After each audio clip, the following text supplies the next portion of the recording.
మరచిపోలేనయ్యా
మరచిపోలేనయ్యా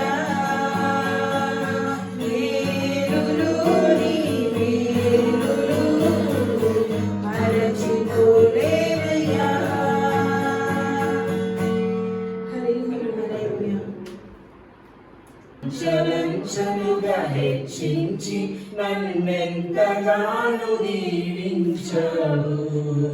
ఏ పాటి వాడని నీవు నన్నెంతగానో ప్రేమించావు. అంచలంచలుగా హెచ్చించి నన్నెంతగానో దీవించావు. వందనం యేసయ్యా, వందనం యేసయ్యా, వందనం యేసయ్యా, వందనం యేసయ్యా, వందనం యేసయ్యా, వందనం యేసయ్యా, వందనం యేసయ్యా, వందనం యేసయ్యా. హల్లెలూయా, హల్లెలూయా. ప్రభు యేసుక్రీస్తు నామములో న్యూ లైఫ్ మినిస్ట్రీ ద్వారా మరొకసారి మీ అందరికీ వందనాలండి. మరి ఇంతవరకు కూడా దేవుణ్ణి ఆరాధన చేసుకుని పాటలు పాడుకుని దేవుని కనపరుచుకుందాం. కొద్ది నిమిషాలు మనం వాక్యం విందాం. మనమందరూ కూడా మే నెల 4వ వారంలోకి అడుగుపెట్టున్నాం. మరి మే నెల వాగ్దానం మరొకసారి జ్ఞాపకం చేస్తూ నేను ముందుకు సాగాలని కోరుకుంటున్నాను. మే నెలలో ఇచ్చిన వాగ్దానము కీర్తనలు 71వ కీర్తన 21వ వచనం. నా గొప్పతనమును వృద్ధి చేయము, నా తట్టు మరలి నాకు నెమ్మది కలుగ చేయము. మరి దేవుడు ఎంతమందికి నెమ్మదిని కలుగ చేస్తున్నాడో, ఈ వాగ్దానం ఎంతమంది పట్ల నెరవేరుస్తున్నాడో తెలియదు, కానీ సాక్ష్యంగా మేమున్నాము. మా జీవితంలో కూడా దేవుడు ఎంతో నెమ్మదిని కలుగ చేస్తూ మమ్మల్ని అభివృద్ధి చేస్తున్నందుకు దేవునికి మహిమ కలుగును గాక. హల్లెలూయా, హల్లెలూయా, హల్లెలూయా. అయితే ప్రియమైన సహోదరి సహోదరులారా, ఈరోజు మనమందరం కూడా ఒక 3 విషయాల గురించి జ్ఞాపకం చేసుకుందాం, ధ్యానం చేసుకుందాం. ఈ 3 విషయాన్ని మనం ఇక్కడి నుంచి తిరిగి వెళ్ళేటప్పుడు వాటిని బలంగా మన హృదయాల్లో నాటుకుని మనం ముందుకు వెళ్ళాలని ఆశపడుతున్నాం. ఒక క్రైస్తవ జీవితంలో ఎన్నో శ్రమలు వస్తాయి, ఎన్నో ఆపదలు వస్తాయి, ఎన్నో ఇబ్బందులు వస్తాయి. వాటిలన్నిటి నుంచి కూడా దేవుడు మనకి విజయం ఇస్తాడు. అయితే ఆ విజయం ముందర మనం ఒక 3 విషయాలను కలిగి ఉండాలి. విజయం ముందర మనం 3 విషయాలు కలిగి ఉన్నప్పుడు దేవుని యొక్క విజయాన్ని మనం ఖచ్చితంగా చూడగలము. మరి ఆ 3 విషయాలు ఏంటి అనేది నేను వివరించి, ఆ 3 విషయాలు మనం అందరం కూడా ఖచ్చితంగా కలిగి ఉండాలని ఆశపడుతూ ముందుకు సాగాలని కోరుకుంటున్నాం. కనుక వాక్యం చదువుకుందాం. రోమిలకు రాసిన పత్రిక నూతన గ్రంథము, రోమిలకు రాసిన పత్రిక 12వ అధ్యాయము 12వ వచనం. అపోస్తలుడైన పౌలు గారు రోమిలకు రాసిన పత్రిక 12వ అధ్యాయము 12వ వచనం, పేజ్ నంబర్ 142. నూతన గ్రంథము పేజ్ నంబర్ 142, 12వ అధ్యాయము 12వ వచనం. చూడండి, జాగ్రత్తగా గమనించండి. నిరీక్షణ గలవారే సంతోషించుచు, శ్రమయందు ఓర్పు గలవారై, ప్రార్థన యందు పట్టుదల కలిగి ఉండుడి. ప్రార్థన చేసుకుందాం. మమ్మల్ని మిక్కిలిగా ప్రేమించిన మా ప్రియ పరలోకపు తండ్రి, మరి ఈ వారమున మాకు ఇచ్చిన ఈ వాగ్దానం ప్రకారం, ఈ మాట ప్రకారం మేము ప్రార్థన చేస్తున్నాం. మా జీవితంలో ఏది అవసరమో మాకు దయచేస్తున్నందుకు నీకు వందనాలు తండ్రి. ప్రభువా, దైవ సేవకుడిగా నన్ను నిలబెట్టినందుకు నీకు వందనాలు. ఇక్కడ వాక్యం వివరిస్తుండగా నీ ఆత్మతో నన్ను నింపి నడిపించమని అడుగుతున్నాను. ఎవరైతే ఇక్కడ కూర్చుని వాక్యం వింటున్నారో వారి హృదయాల్లో ఈ వాక్యాన్ని ఫలింప చేయమని అడుగుతున్నాను తండ్రి. వారి శ్రద్ధగా వాక్యం విని వాక్యం ద్వారా జీవించే విధంగా వారితో నువ్వు మాట్లాడమని అడుగుచు, నీ ఆత్మ మా మధ్యలో కుమ్మరించమని మీకే మహిమ ఘనత ప్రభావం చెల్లించుకుంటూ యేసు నామములో ప్రార్థన వేడుకొంటున్నాం తండ్రి, ఆమేన్. మరొకసారి మనం జ్ఞాపకం చేసుకుందామని మరొకసారి చదువుకుందాం. నిరీక్షణ గలవారే సంతోషించుచు, శ్రమయందు ఓర్పు గలవారే, ప్రార్థన యందు పట్టుదల కలిగి ఉండుడి.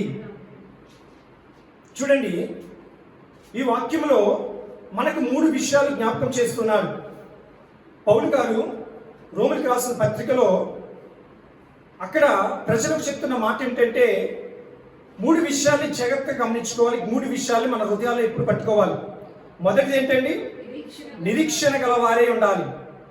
మొదటిది నిరీక్షణ. రెండవది ఓర్పు గలవారే, ఓర్పుతో మనం ఉండాలి. మూడవది ఏంటండి? ప్రార్థన యందు పట్టుదల, పట్టుదల కలిగిన వారే ఉండాలి. మరి మనం ఎలా ఉండాలని చెప్పండి ఈసారి. మొదటిది ఏంటి? నిరీక్షణ కలిగి ఉండాలి. రెండవది ఓర్పు కలిగి ఉండాలి. మూడవది పట్టుదల, పట్టుదల కలిగి ఉండాలి. మరి ఈ మూడు విషయాలను మనం హృదయాల్లో పెట్టుకుందాం. మూడు విషయాల గురించి జ్ఞాపకం చేసుకుందాం. ఎందుకు మనం నిరీక్షణ కలిగి ఉండాలి? దేని విషయంలో నిరీక్షణ కలిగి ఉండాలి? రెండవది ఓర్పు కలిగి ఉండాలి. ఏ విషయంలో ఓర్పును కలిగి ఉండాలి? మూడవది పట్టుదల కలిగి ఉండాలి. మరి ఏ విషయంలో మనం పట్టుదల కలిగి ఉండాలి అనే దాని గురించి మనం జ్ఞాపకం చేసుకుందాం. అయితే మొదటిదిగా నిరీక్షణ గలవారే సంతోషించుడి. మరి నిరీక్షణ అంటే అర్థం ఏంటండి?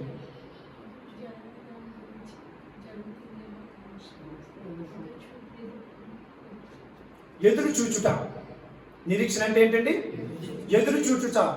మనం అనుకుంటాం అది పని జరిగితే బాగుండును అని అనుకుంటున్నాం, కానీ ఆ పని జరగడం లేదు, లేట్ అవుతుంది. అటువంటి సమయాలు మనం ఏం చేయాలి? నిరీక్షణ కలిగి ఎదురు చూడాలి. నిరీక్షణ అంటే ఒక ఆశ, ఒక హోప్, ఒక నమ్మకం. మనం ఆ నమ్మకం పెట్టుకుని నా దేవుడు నాకున్నాడు, నా దేవుడు ఖచ్చితంగా జరిగిస్తాడు ఆ పనిని అని ఒక ఆశ, నమ్మకాన్ని మనం పెట్టుకుని మనం ముందుకు సాగాలి. ఒక పని విషయంలో కానీ, ఒక ఏదైనా ఆరోగ్య విషయంలో కానీ, ఉదాహరణకి ఏదైనా ఒక జ్వరం వచ్చిందనుకోండి, మనకి ఒక నిరీక్షణ ఉంటుంది. ఏ నిరీక్షణ? జ్వరం ఎన్ని రోజులు ఉంటుందండి? ఉంటే 2 రోజులు, ఒక వారం రోజులు, అంతకన్నా ఎక్కువ రోజులు ఉండదు. అదే నిరీక్షణ. ఇది వచ్చింది ఖచ్చితంగా పోతుంది అని ఒక నిరీక్షణ మనం కలిగి ఉండాలి. మరి ఏదైనా శ్రమ వచ్చింది అనుకోండి, ఆ శ్రమ ఎక్కువ కాలం అనుకుండదు, శ్రమ తొందరలోనే పోతుంది, దేవుడు తీసివేస్తాడు అని ఒక నిరీక్షణ మనం కలిగి ఉండాలి. ఏదైనా మనం ఆశ పెట్టుకుంటాం ఒక దాని మీద, దేవుడు ఖచ్చితంగా నెరవేరుస్తాడు, ఒక ఆశ మనకి కలిగి ఉండాలి. మరి ఆ నిరీక్షణ మనలో ఉన్నప్పుడు దేవుడు ఖచ్చితంగా మన ఆశను నెరవేరుస్తాడు. దేవునికి స్తోత్రం. హల్లెలూయా, హల్లెలూయా. మరి క్రైస్తవులుగా మనకి ఏమి ఉండాలండి? మొదటిగా నిరీక్షణ. నిరీక్షణ అంటే ఏంటండి? ఎదురు చూచుట. మనం అందరం కూడా ఎదురు చూడాలి. మనం అనుకున్న పనులు ఒక్కొక్కసారి తొందరగా అయిపోతాయి, ఒక్కొక్కసారి లేట్ అవుతూ ఉంటాయి. మరి లేట్ అయిన సమయంలో మనం ఏం చేస్తాం? దేవుని దూషిస్తుంటాం. అలా దూషించుకోకుండా మనం నిరీక్షణ కలిగి సంతోషించమంటున్నాడు. మరలా నిరీక్షణతో సంతోషించుడి. మరి ఆ సంతోషం ఎలా ఉండాలంటే ఒక లంగరు వేసిన విధముగా. లంగర్ అంటే ఏంటండి? ఓడ ఉంది, ఓడలో లంగర్ ఎప్పుడు వేస్తారు? ఓడకి లంగర్ ఎప్పుడు వేస్తారండి?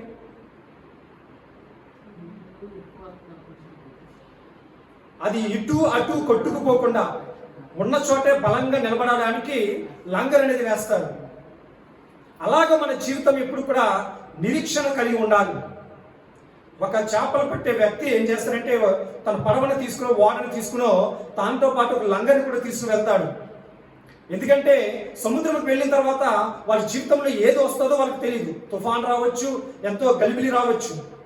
అలాంటి సమయంలో వారు ఏకి ఉపయోగపడుతుందంటే ఈ తెర చేపలు తెరిచి లంగర్ అనేది వేసుకుంటారు. లంగర్ వేయడం ద్వారా ఏమవుతుందంటే వాళ్ళకి ఒక కాన్స్టెంట్ స్థిరత్వం అనేది ఉంటుంది. స్థిరముగా వారు అక్కడ నిలబడి ఉంటారు. తుఫాన్ అనేది ఏమవుతుంది? ఒక చోట ఉండదండి. తుఫాన్ ఏమవుతుంది? మనం చూస్తుంటాం, బంగాళాఖాతంలో తుఫాన్ ఏర్పడి అల్పపీడనంగా మారి కోస్తాంధ్ర, సీమ ఎన్ని దాటుకుంటూ వెళ్తుంది, అంతేగాని అక్కడే ఉండిపోదు.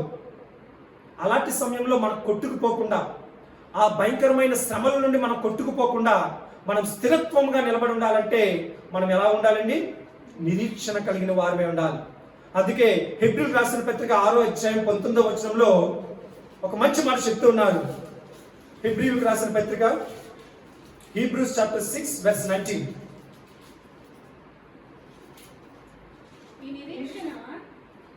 చదవండి మరొకసారి. హెబ్రీయులకు రాసిన పత్రిక 6వ అధ్యాయము 19వ వచనం. ఈ నిరీక్షణ నిశ్చలమును స్థిరమునై మన ఆత్మకు లంగరు వలె ఉండి. చూడండి, నిరీక్షణ అనేది ఎలా ఉండాలండి? ఒక లంగర్ వేసిన దానివల్లే. ఒక వాడ స్థిరంగా ఆ అలల మధ్యలో నిలబడాలంటే లంగర్ అనేది వేయాలి. మీకు అర్థమైందో లేదో లంగర్ అంటే ఎలా ఉంటుందండి అంటే ఒక ముళ్ళులాగా ఉంటుంది. ముళ్ళులాగా ఉండి చాలా బరువు ఉంటుంది. అది ఆ బరువు అయినది ఇనుముతో చేసింది. అది ఏం చేస్తారంటే బలంగా నీటిలో వదులుతారు. అది ఏమవుతుందంటే కిందకి వెళ్ళి భూమిలో పుచ్చుకుంటుందండి.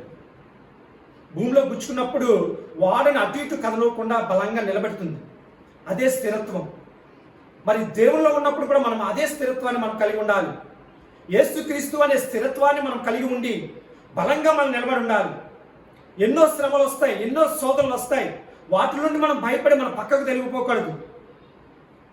నీవు దేవుడిని నమ్ముకున్నావు కదా, నీకు దేవుడు ఏం చేస్తాడు, ఎందుకు ఈ శ్రమలు అనుకుంటే ఎందుకు మా దూషించవచ్చు. అలాగని నువ్వు వారు చెప్పిన మాటలు విని నువ్వు పక్కతో పడిపోకూడదు. ఈ రోజున్న శ్రమ రేపు నీకు ఉండదు. అదే నమ్మకము, అదే విశ్వాసం మనం ఉండాలి. అదే ఎదురు చూపు మనం కలిగి ఉండాలి. దేవునికి స్తోత్రం. హల్లెలూయా, హల్లెలూయా. మరి మనందరికీ తెలుసు అబ్రహాం గారు అనేక జనములకు తండ్రి అని పాత నిబంధన గ్రంథంలో రాయబడింది, క్రొత్త నిబంధన గ్రంథంలో కూడా రాయబడింది. మరి ఆయన పేరు కొత్త నిబంధనలో గల రాయడానికి కారణం ఏంటంటే దేవుని యందు నిరీక్షణ కలిగి ఉన్నాడు. దేవుని యందు నిరీక్షణ కలిగి ఉన్నారు. మరి ఆ నిరీక్షణ ఎలాంటిదంటే 1 సంవత్సరం కాదండి, 2 సంవత్సరాలు కాదు, 25 సంవత్సరాలు ఆయన ఎదురు చూశాడు. ఎవరి కోసం అండి? బిడ్డ కోసం. 75 సంవత్సరం వృద్ధాప్యంలోకి వచ్చేసింది. తనకంటూ తన భార్య ద్వారా సారా ద్వారా గర్భఫలం లేదు. అటువంటి సమయంలో దేవుడు వచ్చి నీకు గర్భఫలాన్ని ఇస్తాను, అనేక మంది బిడ్డలకు నువ్వు తండ్రి అవుతావని చెప్పాడు. చూడండి, 75 సంవత్సరంలో దేవుడు వాగ్దానం ఇచ్చాడు. మరి ఆ వాగ్దానం ఎన్ని సంవత్సరాలకు నెరవేరిందండి చెప్పాలి? ఎన్ని సంవత్సరాలండి? 100 సంవత్సరాలకి. అంటే ఎన్ని సంవత్సరాలు ఆయన ఎదురు చూశాడు? 70లో అంటే 100 నుంచి 75 సంవత్సరాలు తీసండి. ఎన్ని సంవత్సరాలు? 25 సంవత్సరాలు. 25 సంవత్సరాలు ఆయన ఎదురు చూశాడు. దేవుడు ఇచ్చిన వాగ్దానం ప్రకారము ఆయన ఎక్కడ కూడా అనుమానపడలేదు. దేవుడు నాకు ఇచ్చిన వాగ్దానం ఖచ్చితంగా నెరవేరుస్తాడు అనే నిరీక్షణ కలిగి ఇప్పటికైనా సరే అది నెరవేరబడుతుంది, ఇప్పటికైనా నెరవేరుస్తాడనే ఎదురు చూపు చూశాడు. అదే నిరీక్షణ. ఆ నిరీక్షను బట్టి ఆయన ఎదురు చూడడం బట్టి పాత నిబంధన గ్రంథంలో జరిగిన కార్యాలు కొత్త నిబంధన గ్రంథంలో మార్చడం రాయబడ్డం జరిగింది. మరి రోమీయులకు రాసిన పత్రిక 4వ అధ్యాయం 18వ వచనంలో ఆయనకు ఏమని పేరెట్టి పిలుస్తున్నారు చూద్దాం. రోమీయులకు రాసిన పత్రిక 4వ అధ్యాయము 18వ వచనం. నీ సంతానము ఇలాగ ఉండును అని చెప్పిన దానిని బట్టి తాను అనేక జనములకు తండ్రి అగునట్లు. చూడండి, ఈ మాట జాగ్రత్తగా గమనించండి. నిరీక్షణకు ఆధారము లేనప్పుడు అతడు నిరీక్షణ కలిగి నమ్మెను. ఆ మాట యొక్క అర్థం ఏంటండి? నిరీక్షణకు ఆధారం లేని పరిస్థితులు. 75 సంవత్సరాల్లో దేవుడు వచ్చి నీకు వాగ్దానం ఇచ్చి నీకు మంచి బిడ్డలు ఇస్తాను, అనేక జనములకు నీకు తండ్రిగా చేస్తాను అని చెప్పినప్పుడు అది నమ్మడానికే సాధ్యపడలేదు. అటువంటి సమయంలో ఆ నిరీక్షణ లేని పరిస్థితుల్లో కూడా ఆయన ఏం చేశాడండి? నిరీక్షణ కలిగి ఉన్నాడు. ఆ నిరీక్షణ కలిగి నమ్మడం ద్వారా మనుషులకు సాధ్యపడనివి దేవుని ద్వారా సాధ్యపడే. దేవునికి స్తోత్రం. హల్లెలూయా, హల్లెలూయా, హల్లెలూయా. మనం అనుకుంటాం, నా వయసు అయిపోయింది, నేను వృద్ధాప్యం ఉన్నాను, నేను ఎందుకు పనికిరాని వాడిని, నన్ను ఎవరు పట్టించుకోరని అనుకుంటున్నావు. నిన్ను ఎక్కడైతే దేవుడు విడిచిపెట్టాడో అక్కడే నిన్ను కనపరుస్తాడు దేవుడు. ఎక్కడైతే అవమానపడ్డావో అక్కడే దేవుడు నిన్ను నిలబెడతాడు. కనుక మనం నిరీక్షణ కలిగి ఉండాలి, దేవుడి మీద నమ్మకం కలిగి ఉండాలి. దేవుడు నాకు తోడుగా ఉన్నాడు, ఆయనకి అసాధ్యమైనది ఏదీ లేదు, సమస్తమైన చేయగలడు అని నిరీక్షణ నీలో కలిగి ఉండాలి. నిరీక్షణ కలిగి ఉన్నప్పుడు మనకి ఏమొస్తుందండి? సంతోషం వస్తుంది. అందుకే నిరీక్షణ కలిగి మీరు సంతోషించుడి అని అంటున్నాడు. వ్యవసాయకుడు ఉన్నాడండి. మరి ఇప్పుడైతే 2-3 పంటలు వస్తున్నాయి. అప్పట్లో ఒకే పంట వచ్చేది సంవత్సరానికి. వర్షాలు ఎప్పుడు కురుస్తాయో అప్పుడే పంట వేయడు. మరలా వర్షాలు ఆగిపోయినాయి అనుకోండి, మరలా కోతలు. ఆ మధ్యకాలంలో అతను ఏం చేస్తాడు? వరిని జాగ్రత్తగా కాపాడుకుంటాడు.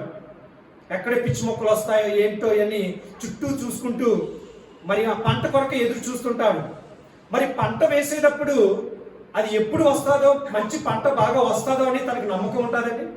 ఉండదు. ఎందుకంటే మధ్యలో తుఫాను రావచ్చు, వరదలు రావచ్చు, ఏ వచ్చి పంటను నాశనం చేయొచ్చు. కానీ వేసేటప్పుడు తను ఏం చేస్తాడు? మంచి పంటే నాకు వస్తుంది, ఆ ఆహారం నేను తింటాను అని ఒక ఆశ కలిగి మనం వేస్తాడు. అదే నిరీక్షణ మనం కలిగి ఉండాలి. ఒక వ్యవసాయకుడు ఏ విధంగా కలిగి ఉన్నాడో అదే మనము భూఫలాన్ని మనం పొందుకునే విధంగా మన ఆశలు దేవుడు మన కొరకే ఏదైతే పెట్టి ఉన్నాడో అవి మనం పొందుకోవడానికి మనం నిరీక్షణ కలిగి ఉండాలి. సో కనుక మొదటిగా మనం ఏం చేయాలండి? నిరీక్షణ కలిగి మనం సంతోషంగా ఉండాలి. అయితే రెండవది చూద్దాం, ఓర్పు. మరి ఓర్పు అంటే ఏంటండి? ఓర్పు, సహనము. మరి ఓర్పు అనేది ఎప్పుడు రావాలంటే ఏదైనా శ్రమ వచ్చినప్పుడు ముందుగానే ఓర్పు రాదండి. శ్రమ వచ్చినప్పుడే ఆ ఓర్పును మనం కలిగి ఉండాలి. తట్టుకునే శక్తిని మనం కలిగి ఉండాలి. రేపు ఏమి జరుగుతుందో మనకు సంభవించదు కనుక ఈ రోజే మనం సిద్ధపడి ఉండాలి. ప్రభువా, ఏది వచ్చినా సరే నీ ఓర్పు నాకు దయచేయి తండ్రి. మరి ఆ ఓర్పు అనేది శ్రమలో ఉన్నప్పుడు మనం ఎవరి దగ్గరికి వెళ్ళి చెప్పినప్పుడు ఏమంటారంటే, ఆ బాధ నీకు వస్తే నీకు తెలుస్తుంది లేవయ్యా అని చెప్తుంటారు. ఇప్పుడు మీరు బాధతో ఉన్నారు, నేను వచ్చి అమ్మ బాధపడకండి మీరు ధైర్యంగా ఉన్నానంటే, ఆ బాధ నీకు వస్తేనే అనుభవిస్తావయ్యా అని అంటుంటారు. కానీ మనం అలా ఏం చేయకూడదు. మనం ఎలా ఉండాలంటే, ఈ బాధ వెనకాల దేవుడు ఏదో మేలు చేయబోతున్నాడు, ఈ కీడు వెనకాల దేవుడు ఏదో గొప్ప మేలు చేయబోతున్నాడు, దేవుడి చిత్తం లేకుండా ఏది నా జీవితంలోకి రాదు కనుక ఇది చేసింది దేవుడే కనుక దీని వెనకాల నేను అనేక మేలులు పొందుకోబోతున్నాననే ఒక పాజిటివ్ ఓర్పును మనం కలిగి ఉండాలి. ఆ ఓర్పు ఎప్పుడైతే మనలో ఉంటుందో మనం అనేక విధాలుగా గొప్ప మేలును మనం చూస్తాం. మరి ఈ నెల వాగ్దానం ఏంటంటే, దేవా నాతో తిరిగి నాకు నెమ్మది దయచేయమని అంటున్నాడు. మరి నెమ్మది కలగాలంటే మనం ఏం చేయాలండి? ఓర్పుని కలిగి ఉండాలి. మనం అనుకున్నట్లు ఈ రోజు మనం అనుకుంటే ఈ రోజే జరిగిపోవాలంటే అది ఎక్కడ జరగదు. ప్రతిదానికి ఒక సమయం కలదని దేవుని వాక్యం సెలవిస్తుంది. ఆ తగిన సమయాలు అది జరుగుతుంది కనుక మనం ఓర్పు కలిగి మనం ఉండాలి. మరి ఆ శ్రమలలో మనం ఓర్పుని కలిగి ఉన్నప్పుడే దేవుని బిడ్డలు మనం అనిపించుకుంటాం. చాలా మంది ఈ రోజుల్లో చేసే పని ఏంటంటే, ఒక్క శ్రమ వచ్చిందంటే, ఒక నింద వచ్చిందంటే, ఒక అవమానం వచ్చిందంటే వారు ఈజీగా ఎంచుకునే సూత్రం ఏంటండి? సూసైడ్. వారి ప్రాణాన్ని తీసుకుంటారు. మరి ఈ శ్రమ రేపు ఉండదు కదా, ఈ కష్టము రేపు ఉండదు కదా, ఈ బాధ రేపు ఉండదు కదా అని వాళ్ళు ఆలోచించుకుని ఒక ఓర్పు అనేది కలిగి ఉంటే వారి జీవితంలో ఎన్నో గొప్ప మేలు చూస్తారు. చాలా మంది యవ్వనస్తులు ముఖ్యంగా ఏదైనా ఒక చిన్న అవమానం కలిగిందన్నా, ఏదైనా ఒక చిన్న బాధ కలిగిందంటే, మన 10th క్లాస్ ఎగ్జామ్స్ అంటే ఎగ్జామ్స్ రిజల్ట్స్ రాకుండానే ఒక సహోదరి ఏం చేసుకుందండి? ఉరేసుకుని చచ్చిపోయిందంటే.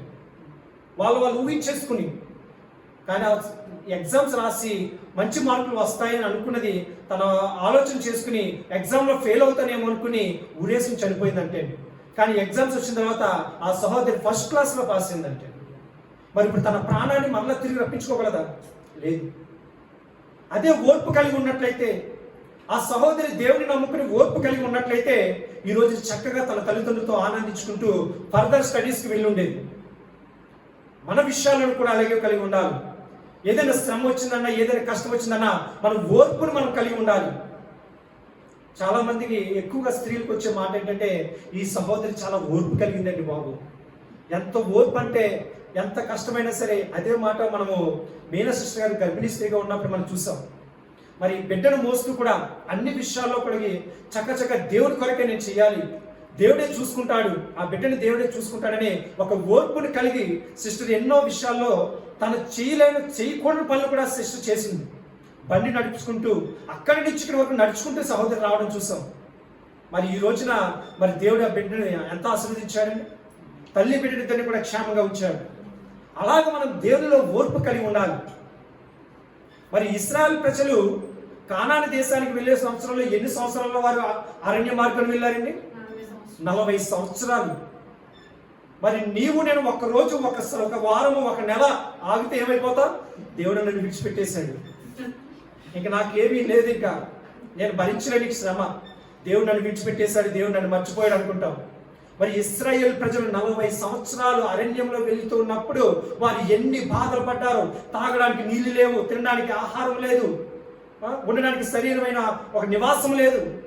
అయినప్పటికీ కూడా వారి ఒక ఆశ ఏంటంటే దేవుడు ఇచ్చిన వాగ్దానం ఖచ్చితంగా నెరవేరుస్తాడు, కానాను దేశకు మమ్మల్ని తీసుకువెళ్తాడు అనే వాగ్దానాన్ని వారు నమ్మి ఓర్పు కలిగి వెళ్ళారు. మరి చివరికి వారు ఆ ఓర్పును చూస్తారా? పొందుకున్నారు. దేవుడు క్షేమంగా వారిని కానాను దేశాన్ని నడిపించాడు. మనము కూడా అదే ఓర్పును మనం కలిగి ఉండాలి. ఏ శ్రమలో ఉన్నా, ఏ శోధనలో వచ్చినా సరే అది మనకి మేలుని సమకూరుస్తాడని నమ్మాలి. మరి దావీదు రాజు గారి గురించి మనందరికీ తెలుసు. చిన్న వయసులోనే దేవుడిని ఆశీర్వదించి నిన్ను ఇశ్రాయేలు ప్రజలకు రాజుగా చేస్తానని వాగ్దానం ఇచ్చాడు. మరి ఆ వాగ్దానం మీద ఆయన ఉన్నప్పుడు ఆయన చుట్టూ ఎంతో మంది శత్రువులు ఎదురయ్యారు. సౌలు రాజుగారు ఏం చేశారు? చంపేయాలని చూశారు. కానీ సౌలుని చంపే అవకాశం దావీదు రాజుకు వచ్చినప్పటికీ కూడా దావీదు రాజు ఆ పని చేయలేదు. నా దేవుడు నాకు వాగ్దానం ఇచ్చాడు, నన్ను రాజుగా నిలబెడతానన్నాడు, నేను రాజుగా ఉంటాను, నా దేవుడు ఎన్ని శత్రువులు వచ్చినా, ఎంతమంది వచ్చినా సరే నన్ను రక్షిస్తాడు అనే ఒక వాగ్దానం మీద నమ్మకం ఉంచుకుని మరి సౌలు రాజు గారు ఎన్ని విధాలుగా ప్రయత్నించినప్పటికీ ఆ ప్రయత్నాలన్నింటి నుంచి కూడా దేవుడు దావీదు రాజుని కాపాడి మరి చివరిగా దావీదు రాజును రాజుగా చేశారు. మనం ఓర్పు కలిగి ఉండాలి. మొదటిగా ఏంటండి? నిరీక్షణ కలిగి ఉండాలి. రెండవది ఓర్పును మనం కలిగి ఉండాలి. మరి ఓర్పును మనం కలిగి ఉన్నప్పుడే మనం అనేక గొప్ప సంగతులను మనం చూడగలం. అయితే మూడవది పట్టుదల.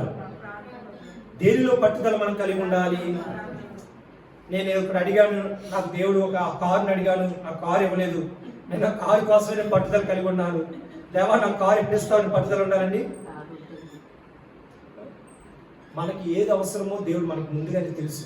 మనకి ఏ సమయంలో ఏది కావాలో అది ఖచ్చితంగా దేవుడు మనకు అనుగ్రహిస్తాడు. మనం ఏం చేయాలంటే ప్రార్థన ఎందుకు పట్టుదల కలిగి ఉండాలి. మనకి ఒకటే ఆధారం, దేవునికి మనకి మధ్య ఉన్న ఆ టెలిఫోన్ ఏంటంటే ప్రార్థన. ఈ ప్రార్థన ఎప్పుడు మనం కలిగి ఉండాలి. మరి ప్రార్థన జీవితం మనలో ఉన్నప్పుడు ఎన్ని శోధనలు వచ్చినా, ఎన్ని శ్రమలు వచ్చినా సరే మనం భయపడము. నా దేవుడు ఉన్నాడు, నా దేవుడికి నేను ప్రార్థన చేస్తాను, నా దేవుడే చూసుకుంటాడు అని ఏదైనా ఒక శ్రమ వచ్చిందంటే వెంటనే నువ్వు ఏం చేయాలని వెళ్ళి గదిలోకి వెళ్ళి మోకాలేసుకుని, ప్రభువా మరి ఈ శ్రమలోనే ఉన్నాను, ఈ కష్టాల్లోనే ఉన్నాను, నాకు నువ్వే సహాయం తండ్రి ప్రభువా అని నువ్వు ప్రార్థన చేస్తూ ఉండాలి. మరి ప్రార్థన ఎలా చేయాలి?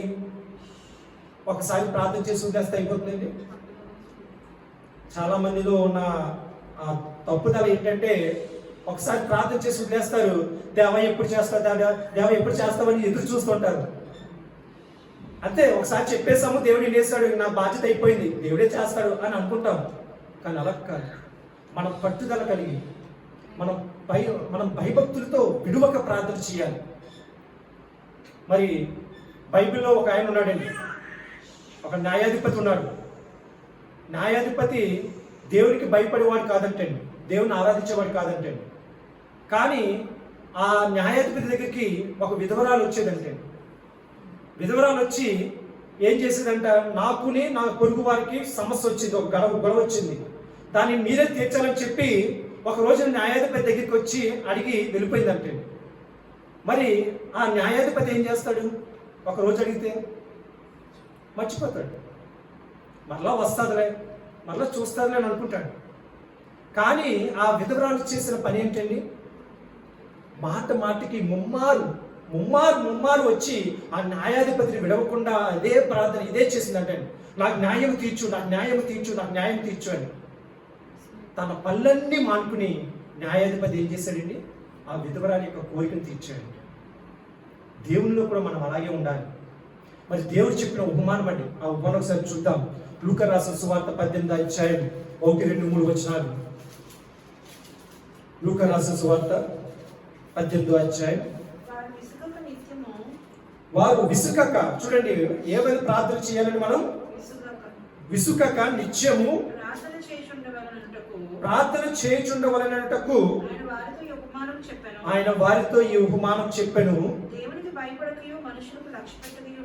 చూడండి, ఆ న్యాయాధిపతి ఎలాంటి వాడండి? దేవునికి భయపడకయు మనుషులను లక్ష్య పెట్టక. అంటే మనుషులు ఎవరిని కూడా గమనించుకునేవాడు కాదంటండి. ఇప్పుడు న్యాయాధిపతికి మనం ఎందుకు వెళ్తాం? లాయర్ దగ్గరికి ఎందుకు వెళ్తాం? మనము న్యాయం కొరకే మనం వెళ్తాం. ఇప్పుడు నాకు ఒక అన్యాయం జరిగింది, నేను లాయర్ దగ్గరికి వెళ్ళాను. మరి లాయర్ ఎలాంటి వాడు అంటే వీళ్ళకి న్యాయమే చెయ్యాలని అనుకునేవాడు ఉండాలి. కానీ ఈ న్యాయాధిపతి ఎలాంటి వాడండి? మనుషులను లక్ష్య పెట్టేవాడు కాదంటండి. ఆ వస్తారులే వెళ్తారులే అనుకునేవాడంట. దేవుడికి కూడా భయపడేవాడు కాదంటండి. ఆ పట్టణంలో ఒక న్యాయాధిపతి ఒక పట్టణంలో ఉండెను. ఆ పట్టణంలో ఒక విధవరాలు ఉండెను. ఆమె అతని యొద్దకు తరచుగా వచ్చి ప్రతివాదికి నాకును న్యాయం తీర్చమని అడుగుచూ వచ్చును గాని. చూడండి, అక్కడ తరచుగా వచ్చే అనే మాట మనం జాగ్రత్తగా గమనించాలి. తరచుగా వస్తేనే అక్కడ న్యాయం జరుగుతుంది. దేవుని విషయంలో కూడా మనం అలాగే ఉండాలి. పట్టుదల కలిగి ప్రతిరోజు ప్రార్థన చేసుకుని, ప్రభువా నేను ఈ విషయం కొరకే ప్రార్థన చేస్తున్నాను, నాకు ఇది తీర్చే వరకు నేను విడిచిపెట్టను ప్రభువా అని మనం ప్రార్థన చేయాలి.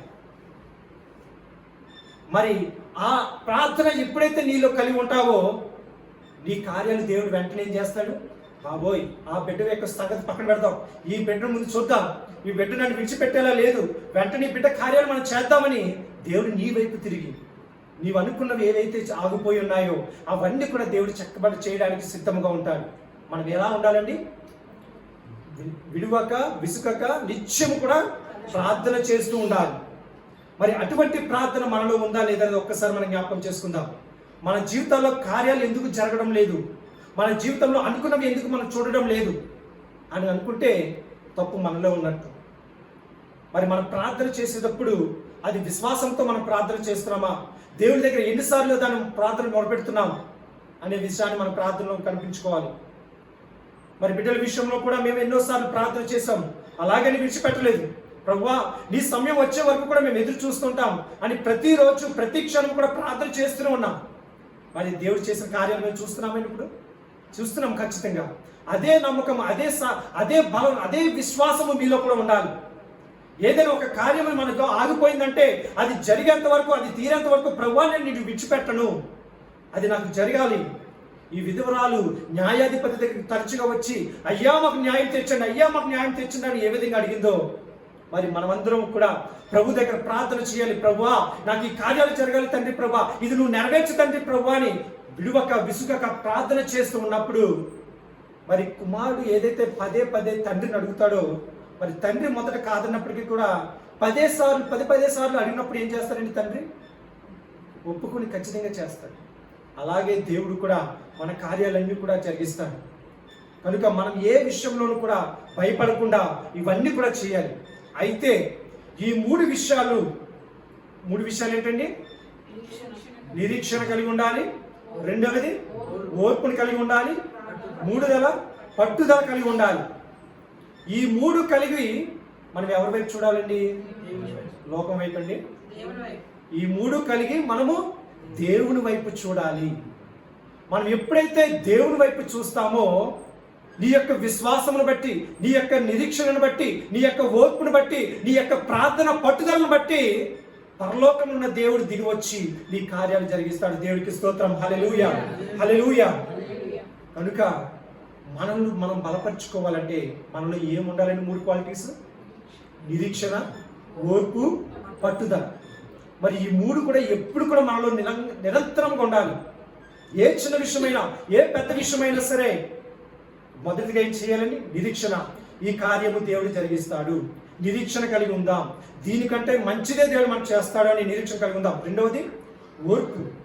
ఒకవేళ ఏ శ్రమ వస్తున్నా, ఏ బాధ వస్తున్నా, ఒకవేళ ఈ కార్యం ద్వారా మనకు అవమానం ఎదురైనా సరే, మనుషుల చేత నిందింపబడుతున్నా సరే ఓర్పు కలిగి ఉందాం.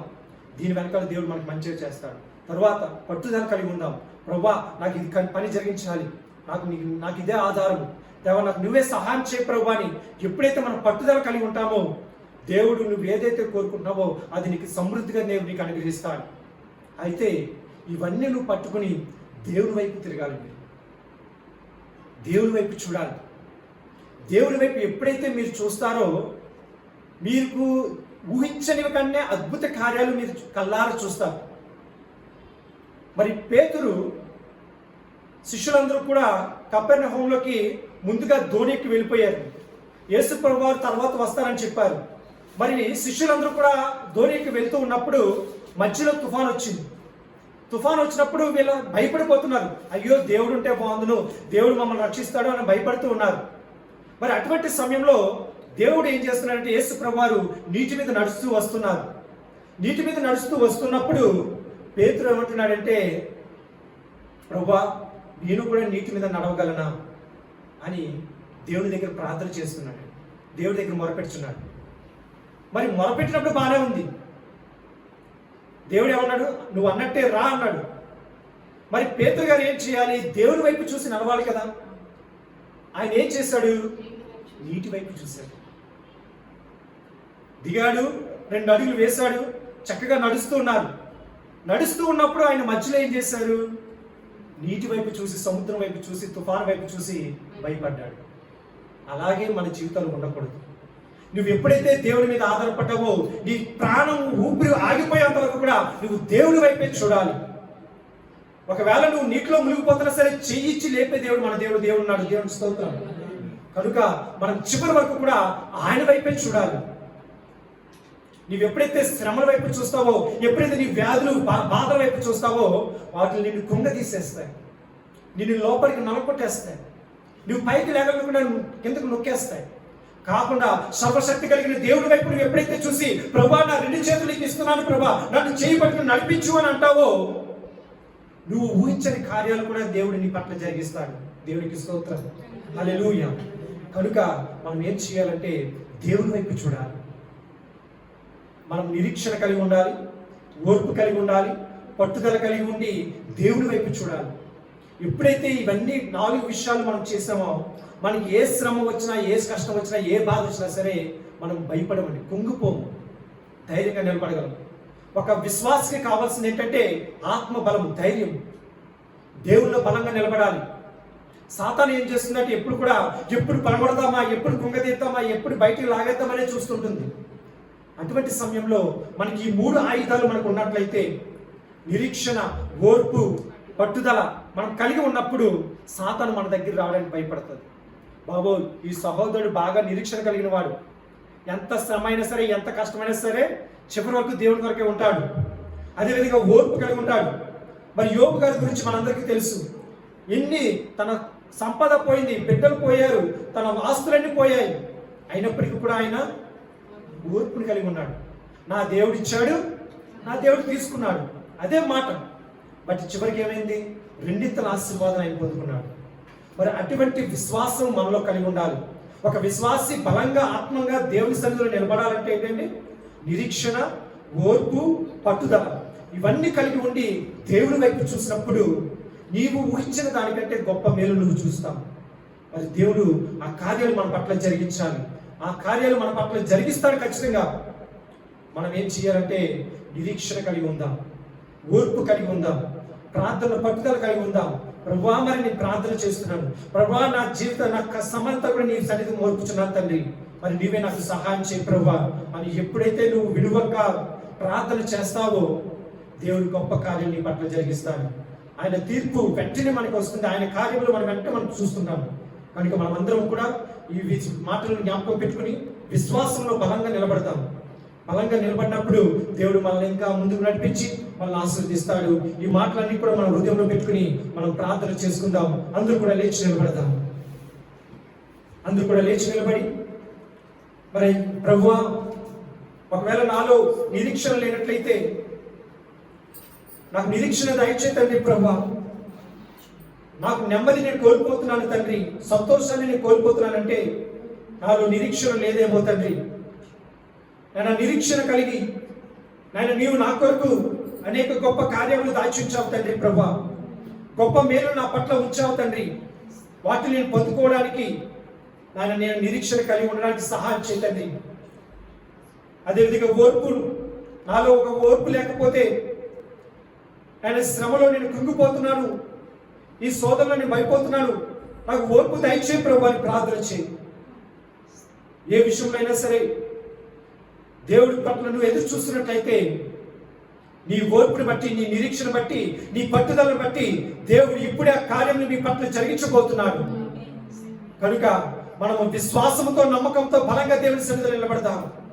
ప్రభువా, నేను నిరీక్షణ కలిగి ఉండాలి తండ్రి. ప్రభువా, నేను ఓర్పుని కలిగి ఉండాలి తండ్రి.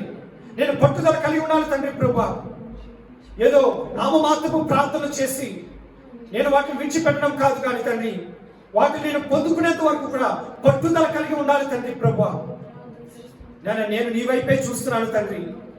నీ సహాయం నాకు దయచే ప్రభువా. నీ కృప లేకపోతే నేను లోకంలో జీవించలేను తండ్రి. నీవు మాతో మాట్లాడుతున్నది నీకు వందనాలు తండ్రి. నీ సహాయం మాకు దయచే తండ్రి. ప్రభువా, నీ ప్రార్థన చేద్దాం. ప్రభువా, నా జీవితంలో, ఈ విశ్వాసం జీవితంలో నేను నిరీక్షణ నాలో లేనట్లయితే ఇప్పుడే నాకు నిరీక్షణ దయచే తండ్రి. ఓర్పు లేకపోతే ఇప్పుడే నాకు ఓర్పుని దయచే తండ్రి. ప్రభువా, నాయన పట్టుదల లేకపోతే పట్టుదల దయచే తండ్రి. నాయన చివరి వరకు కూడా, ఊపిరి ఉన్నంత వరకు మేము నీ వైపే తిరగాలి తండ్రి. ప్రభువా, నిన్నే చూడాలి తండ్రి. నీ మీదే మేము ఆధారపడాలి తండ్రి. ప్రభువా, ప్రతి ఒక్కరూ కూడా ప్రార్థన చేద్దాం. ప్రియమైన ప్రభువా, నాయన లోకరక్షకుడా, నీకే స్తోత్రములు తండ్రి. నాయన ఇక్కడ నిలబడి ఉన్న ప్రతి ఒక్క బిడ్డకు నువ్వు సహాయం చేయ తండ్రి. ప్రభువా, నాయన అనేక మంది జీవితాల్లో ఎన్నో శోధనలు, ఎన్నో సమస్యలు వాటి మధ్యలో ఆగిపోయి ఉన్నాయి తండ్రి. ప్రభువా, ఇప్పుడే నేను వాటి కొరకే ప్రార్థన చేస్తున్నాం. విడువక పట్టుదలతో మేము ప్రార్థన చేస్తున్నాం తండ్రి. ప్రభువా, నేను నిరీక్షణ కలిగి ప్రార్థన చేస్తున్నాం. ఓర్పు కలిగి ప్రార్థన చేస్తున్నాం తండ్రి. ప్రభువా, నేను ఆ కార్యములు మేము కళ్ళారా చూడాలి తండ్రి. ప్రభువా, ఆ మేలులు మేము కళ్ళారా చూడాలి తండ్రి. ప్రభువా, ఆ మేలులు మేము పొందుకుని ఆనందించాలి తండ్రి. నాయన ఆ కార్యములన్నీ కూడా యేసు నామములో జరిగించమని అడుగుతున్నాడు తండ్రి. ప్రభువా, నాయన ఏ కార్యములైతే ఆగి ఉన్నాయో తండ్రి. ప్రభువా, ఏ పనులైతే ఆగిపోయి ఉన్నాయో తండ్రి. ప్రభువా, అవి ఇప్పుడు కూడా యేసు నామములో వాటి బంధకములని తెంచివేసి నేను కార్యములని జరిగించమని అడుగుతున్నాను తండ్రి. ప్రభువా, నేను మా ప్రార్థన అంగీకరించండి తండ్రి. నేను కూడి వచ్చిన ప్రతి ఒక్క బిడ్డని దీవించి ఆశీర్వదించమని అడుగుతున్నాను తండ్రి.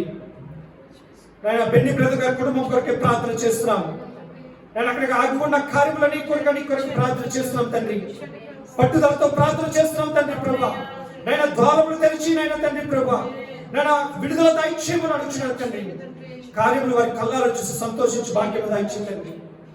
అలాగే నేను స్థలం విషయంలో, నేను సాలెం రాజు గారు పడుతున్న ఆ పని విషయంలో కూడా మేము ప్రార్థన చేస్తున్నాం తండ్రి. ప్రభువా, నేను అక్కడ ఏ విధంగా అయితే నువ్వు కార్యములు జరిగిస్తావు తండ్రి, నన్ను నిరీక్షణ కలిగి, ఓర్పు కలిగి ప్రార్థన చేస్తున్నాం తండ్రి. ప్రభువా, నన్ను గొప్ప కార్యములు జరిగించండి. నన్ను కూడి వచ్చిన ప్రతి ఒక్క బిడ్డ జీవితంలో గొప్ప కార్యములు జరిగించండి. ప్రభువా, ఎవరెవరైతే దేని కొరకే ప్రార్థన చేస్తున్నారో వారి జీవితంలో నువ్వు గొప్ప మేలు చేయండి. అదేవిధంగా నేను ఎవరైతే టీవీల ద్వారా, యూట్యూబ్ ద్వారా వింటున్నారో వారి జీవితంలో కూడా నిరీక్షణ దయచేయండి. ప్రభువా, ఓర్పును దయచేయండి. పట్టుదల ప్రార్థన దయచేయండి. ప్రభువా, వారి గొప్ప మేలును వారి జీవితంలో జరిగించమని అడుగుతున్నాం తండ్రి. అనేక విషయాలు, ప్రార్థన విషయాల కొరకే ప్రార్థన చేస్తున్నాం తండ్రి. నేను ఎవరి కాలంలో ఉన్న బిడ్డలు తండ్రి. ప్రభువా, నేను మరల పిల్లలు నేను హాలిడేస్ ముగించుకుని వచ్చే వారం నుండి స్కూల్కి వెళ్ళబోతున్నారు తండ్రి. ప్రభువా, నేను వారికి మంచి భవిష్యత్తును ఏర్పాటు చేయండి. మంచి భవిష్యత్తు విద్యాభ్యాసం వారికి ఏర్పాటు చేయమని అడుగుతున్నాను తండ్రి. నేను వారి చదువుల్లో, వారి స్కూళ్ళలో అన్ని విధాలుగా నువ్వు సహాయం చేయమని అడుగుతున్నాను. అదేవిధంగా నాయన తండ్రి. ప్రభువా, నాయన ఉద్యోగస్తుల కొరకే ప్రార్థన చేస్తున్నాం. నేను ట్రాన్స్ఫర్ల కొరకే ప్రార్థన చేస్తున్నాం. ప్రమోషన్ కొరకే ప్రార్థన చేస్తున్నాం తండ్రి. అలాగే నేను తండ్రి. ప్రభువా, మంచి ఉద్యోగముల కొరకే ప్రార్థన చేస్తున్నాం తండ్రి. పని ఒత్తిడితో ఎవరైతే ఇబ్బందులు ఉన్నారో యేసు నామములో వారికి ఇప్పుడే నెమ్మది దయచేయమని అడుగుతున్నాను తండ్రి. ప్రభువా, నన్ను విడుదల దయచేయండి.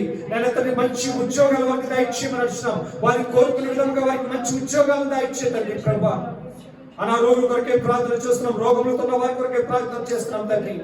శారీరక బలహీనతతో ఉన్న వారి కొరకే ప్రార్థన చేస్తున్నాం.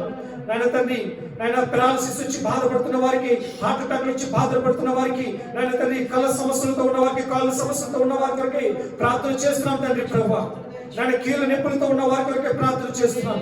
నాయన ఎముకలను, బలాలను ముట్టి స్వస్థపరిచి తండ్రి. ప్రభువా, నరాలను ముట్టి స్వస్థపరిచి తండ్రి. ప్రభువా, ప్రతి ఒక్కరికి ఆరోగ్యము, బలము, శక్తిని దయచేయమని అడుగుతున్నాం తండ్రి. నాయన గర్భం లేని వారి కొరకే ప్రార్థన చేస్తున్నాం. మంచి గర్భఫలాన్ని దయచేయండి. అలాగే గర్భిణీ స్త్రీలను జ్ఞాపకం చేసుకోండి. దాన్ని మంచి గర్భఫలాన్ని దయచేసి మంచి బిడ్డల వరకు దయచేయండి. అలాగే నేను బాలింత్రాల కొరకే ప్రార్థన చేస్తున్నాం. తల్లి బిడ్డలకు క్షేమాన్ని ఆరోగ్యాన్ని దయచేయండి ప్రభా. బిడ్డలకు అరుగుదల దయచేయండి. పాల్కొక్కుని సహాయం దయచేయండి ప్రభా. నేను బిడ్డకి తల్లికి ఆరోగ్యం బలం శక్తిని దయచేయమని అడుగుతున్నాం. అలాగే నేను తండ్రి ప్రభా, ఇంకా ఎవరి కొరకైతే ప్రార్థన మర్చిలో కృపతో జ్ఞాపకం చేసుకోండి. నేను ఇల్లు స్థలాల కొరకే ప్రార్థన చేస్తున్నాం. ఎవరైతే గృహం కొట్టుకోవడానికి ప్రయత్నం చేస్తున్నారో నేను వారి పని ఎక్కడ ఆగకుండా ఆ పనంతా కూడా సమృద్ధిగా అవడానికి సహాయం దయచేయండి ప్రభా. నేను ద్వారాలు తెరవండి. నేను వారికి కావాల్సిన ధన సహాయం ఏర్పాటు చేయమని అడుగుతున్నాం. నేను ఎవరైతే ఆర్థికంగా బలహీనపడి ఉన్నారో వారికి సహాయం చేయండి. నేను ఎవరైతే ఇరుకు ఇబ్బందులు ఉన్నారో వారికి సహాయం చేయండి. ఎవరికి శాంతి సమాధానం లేదో వారికి సమాధానం నెమ్మది దయచేయండి ప్రభా. నీ కృపలో మమ్మల్ని అందరినీ కూడా నీ కృపలో భద్రపరచండి. నేను నీ రాకడ వచ్చేంత వరకు కూడా నీ ప్రేమ, నీ కృప, నీ సన్నిధి మాకు సమాధానం దయచేయండి. నీ కృపలో మమ్మల్ని భద్రపరచమని కోరుకుంటూ నేను మరొకసారి ఇక్కడ కూడి ఉన్న ప్రతి ఒక్క బిడ్డను పేరు పేరు దీవించి ఆస్వాదించమని నేను నీ చిత్తం అయితే మరొకసారి వచ్చే వారం మొత్తం కూడా నీ కృపలో మమ్మల్ని భద్రపరిచి వచ్చే శుక్రవారం ప్రార్థనలో, శనివారం, ఆదివారం ప్రార్థనలో మేము కలుసుకుని నిన్ను స్తుతించు భాగ్యం మాకు దయచేస్తాను నమ్మచ్చు. మీకే మహిమ ఘనత ప్రభావం చెల్లించుకోమని అతి తొందరలో రాబోచున్న నజరేయుడైన యేసు నామములో ఈ ప్రార్థనకి వేడి పొందుకుంటున్నాము తండ్రి. ఆమేన్. యేసు రక్తమే జయం, సిలువ రక్తమే జయం, ప్రభు యేసు రక్తం సంపూర్ణ విజయం. అపవాదికి నాశనం కలుగును గాక. ఆమేన్, ఆమేన్, ఆమేన్. ఆశీర్వాదం అండి. మన పరలోకపు తండ్రి యొక్క ప్రేమయు, ప్రభువైన యేసుక్రీస్తు వారి యొక్క కృపయు, పరిశుద్ధ అన్యోన్య సహవాసము ఇప్పుడు ఎల్లప్పుడూ మనందరికీ కూడా ఆయన రాకడ వచ్చేంత వరకు సదాకాలము తోడేండి నడిపించును గాక. ఆమేన్, ఆమేన్, ఆమేన్. అందరికీ వందనాలు.